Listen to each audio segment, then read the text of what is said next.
ഷെയ്ഖ് ഹസീനയെ വിട്ടുകിട്ടണമെന്ന ആവശ്യമായി വീണ്ടും ബംഗ്ലാദേശ് ഇന്ത്യക്ക് കത്തയച്ചിരിക്കുകയാണ്. നയതന്ത്ര തലത്തിലാണ് ഹസീനയെ മടക്കി അയക്കാൻ ബംഗ്ലാദേശ് ആവശ്യപ്പെട്ടിരിക്കുന്നത്. പി ബസന്ത് ഡൽഹിയിൽ നിന്ന് വിവരങ്ങളുമായി ചേർന്നുണ്ട്. Basant, good morning. വീണ്ടും സമ്മർദ്ദം ഉയർത്തുകയാണ് ബംഗ്ലാദേശ്. കത്തിൽ ആവശ്യപ്പെടുന്ന കാര്യങ്ങൾ എന്തൊക്കെയാണ്? മറ്റൊരു മറുപടി തിരിച്ചുണ്ടോ? കഴിഞ്ഞ ദിവസമാണ് ഇപ്പോൾ ഔദ്യോഗികമായി വീണ്ടും ബംഗ്ലാദേശ് ഷെയ്ഖ് ഹസീനയെ വിട്ടുകിട്ടണം എന്നുള്ള ആവശ്യം ഉന്നയിച്ചിരിക്കുന്നത്.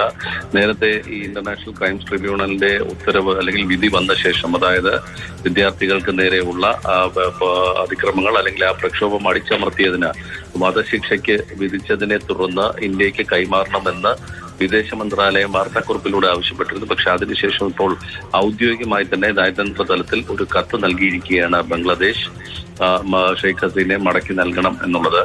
ഇത് രണ്ടാം തവണയാണ് ഹസീനയെ വിട്ടുകിട്ടണം എന്നുള്ള ആവശ്യം ഔദ്യോഗികമായി ബംഗ്ലാദേശ് ഉന്നയിക്കുന്നത്. അതായത് കഴിഞ്ഞ ഓഗസ്റ്റിൽ ബംഗ്ലാദേശിൽ നിന്നും പലായനം ചെയ്ത് തിരിച്ച് ഇന്ത്യയിലെത്തുമ്പോൾ ഡിസംബർ മാസത്തിൽ ഇത്തരത്തിലൊരു ആവശ്യം ബംഗ്ലാദേശ് ഉന്നയിച്ചിരുന്നു. ഇപ്പോൾ വീണ്ടും ഹസീനയുടെ കാര്യത്തിൽ ഇത്തരത്തിലൊരു കത്തയച്ചിരിക്കുകയാണ്.